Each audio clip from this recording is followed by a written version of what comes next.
Apéro mon gars! C'est comme ça que je commence pas mal de mes soirées en temps normal, hors confinement et ainsi de suite. J'adore boire l'apéro, j'adore ça.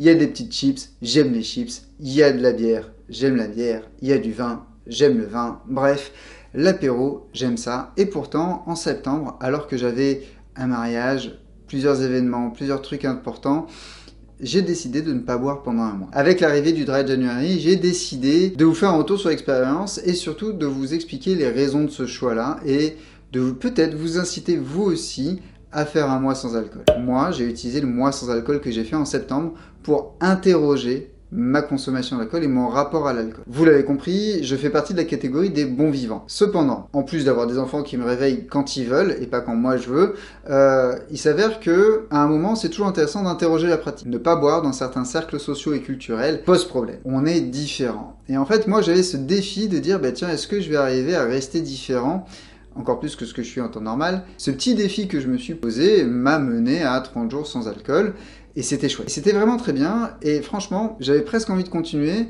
et puis au bout d'un moment, je me suis dit, écoute, il y a un moment, cette pratique, tu l'aimes, mais il faut que tu l'encadres. Et si je fais cette vidéo-là, c'est pas nécessairement pour vous dire, faites comme moi.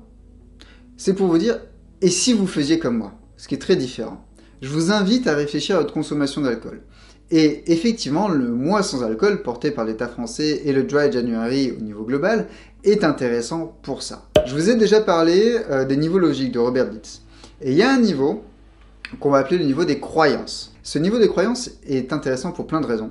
La première d'entre elles, c'est simplement qu'en fait, si on tape sur des croyances, derrière, on fait changer notre environnement et on fait changer nos comportements. Et là, on commence à taper sur quelque chose de vital pour nous si on veut arrêter de boire pendant quelques temps, si on veut changer notre manière de manger, ainsi de suite. Donc il suffit d'implémenter une croyance dans notre cerveau. Suffit, hein, notez bien les guillemets. Comment est-ce qu'on va faire ça? Déjà, on va se rendre compte, on va faire ce qu'on appelle un renversement de métamodèle, et on va aller non pas sur « je suis contraint de ne pas boire d'alcool », et on va aller sur « je bois ce que je veux ».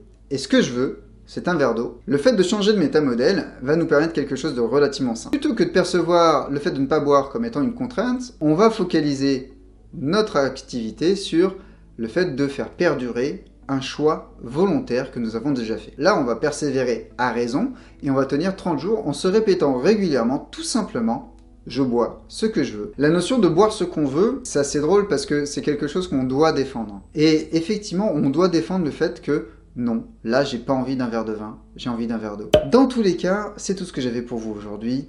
Pensez-y, et si vous faisiez Dry January en choisissant ce que vous voulez vraiment boire. Allez, salut!